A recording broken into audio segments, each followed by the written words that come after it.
సంవత్సరం అంతా కూడా ఇప్పుడు పొద్దున మొదలుకున్నాం, ఇప్పుడు తాగినాం కొన్ని సంవత్సరం అంతా తాగుతూనే ఉంటాం. దాని అర్థం అది. కానీ కొంతమందికి తెలియక, చాలా మంది అది అర్థం కాక ఏదో డిన్నర్ చేసుకుంటున్నారు. తెలిసి తెలియని ఒక స్థితిలో ఉండి వారు త్రాగుతున్నారు, ఊగుతున్నారు, అన్ని చేస్తున్నారు. అది చాలా తప్పండి. ఎవరి కుమారులైనా పర్వాలేదు, ఎవరి బిడ్డలైనా పర్వాలేదు, తప్పే అన్నమాట.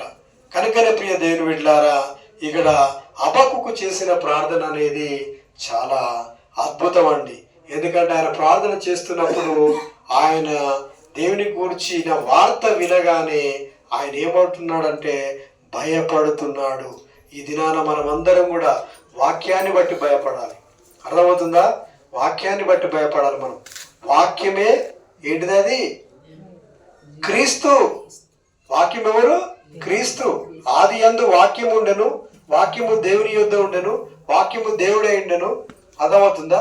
ఆది యందు వాక్యము దేవుని యొద్ద ఉండెను, ఆ వాక్యమే దేవుడై ఉండెను. కాబట్టి వాక్యాన్ని బట్టి మనం భయపడాలి, కానీ ఇంకా వేరే వేరే విషయాలను బట్టి మనం అస్సలే భయపడకూడదు. కనుక ప్రియులారా, ఈ వాక్య ప్రకారం మనం జీవిస్తాము. ఈరోజు ఈ వాక్య ప్రకారం మనం జీవిస్తాము. కాబట్టి